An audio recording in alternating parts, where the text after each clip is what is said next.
Ini hadirin. Maka suatu ketika Abdullah bin Maktum, ini seorang yang buta, datang pada baginda Rasulullah SAW. Ya Rasulullah, saya ini buta ya Rasulullah. Bagaimana kalau saya ini sholat di rumah saja? Karena saya dari masjid ini harus melewati 2 bukit. Pertama Rasulullah katakan, ya boleh. Begitu ya, Abdullah bin Maktum balik kanan mau pergi. Langsung Rasulullah katakan, wahai Abdullah bin Maktum, apakah kamu dengar adzan? Iya ya Rasulullah, saya dengar adzan. Kalau begitu kamu sholat di masjid. Ini buta hadirin, dua-duanya buta. Maka hadirin yang dirahmati Allah, setelah sampai di rumahnya, waktu sholat telah tiba, adzan dikumandangkan, hujan rintik-rintik.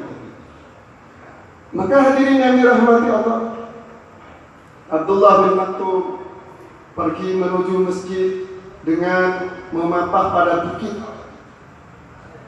Istrinya katakan, wahai Abdullah, ini lagi hujan, di jalan licin. Bahwa Rasulullah paling tahu bahwa kamu boleh sholat di rumah.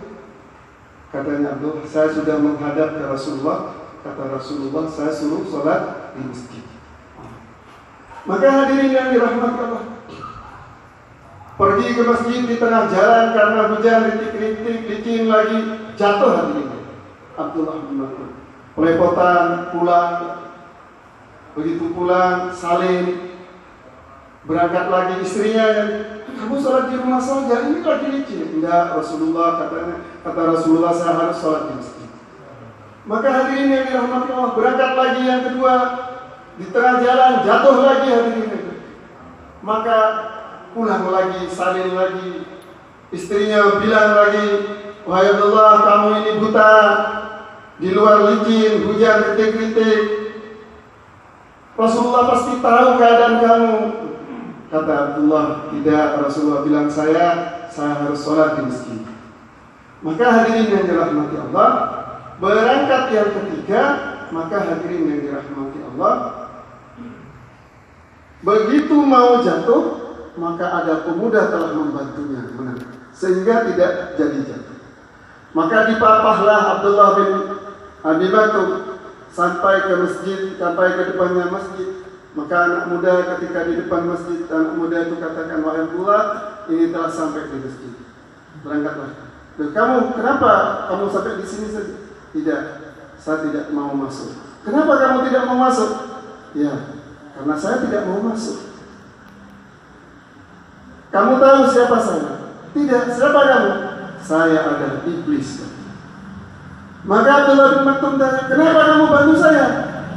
Iya, kamu tahu, kamu berangkat ke masjid, jatuh yang pertama, maka Allah Subhanahu wa Ta'ala telah ampuni dosa-dosa kamu. Kamu berangkat yang kedua dan kamu jatuh lagi, maka Allah Subhanahu wa Ta'ala ampuni ahli keluarga kamu. Dan kamu berangkat yang ketiga, kamu mau jatuh, seandainya saya tidak tangkap kamu, kamu terjatuh, maka seluruh kampung kamu ini Allah ampuni dosa-dosanya. Allahu Akbar. Ini hadirin yang dirahmati Allah. Maka hadirin yang dirahmati Allah, kenapa kamu bantu saya? Katanya Abdullah bin Maktum. Ya, karena saya bantu kamu supaya nanti saya ada temannya di neraka. Hadirin yang dirahmati Allah. Maka hadirin yang dirahmati Allah, inilah hadirin yang dirahmati Allah, bagaimana kita menyempurnakan daripada perintah-perintah Allah Subhanahu wa Ta'ala. Hadirin yang dirahmati Allah, begitu juga semuanya kita ini. Ya ayyuhalladzina amanu dkhulu fis-silmi kaffah. Hai orang-orang yang beriman, masuklah kalian ke dalam Islam ini secara kafah. Maka hadirin yang dirahmati Allah, betul, kita harus menjaga iman kita, harus menjaga salat kita, harus menjaga baca Quran kita, harus menjaga sedekah kita, harus menjaga amal-amal saleh kita. Ini hadirin harus dijaga. Kenapa hadirin yang dirahmati? Semuanya ini hadirin yang dirahmati Allah untuk diri kita sendiri, bukan untuk Allah. Sedikit pun tidak untuk Allah.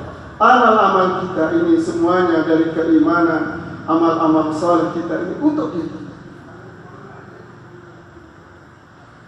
Man amila salihan falinafsihi. Barang siapa beramal saleh, maka sesungguhnya amal salehnya untuk dirinya sendiri. Ini hadirin yang dirahmati. Maka hadirin yang dirahmati Allah, di dunia ini hadirin yang dirahmati Allah memberitahu kepada diri kita bahwa dunia ini hanyalah ujian saja. Alladzi khalaqal mauta wal hayata liyabluwakum ayyukum ahsanu amala. Jadi kehidupan kita dunia ini hadirin yang dirahmati adalah ujian. Dan Allah menghendaki siapa yang paling baik. Siapa yang paling baik amalnya? Siapa yang paling baik?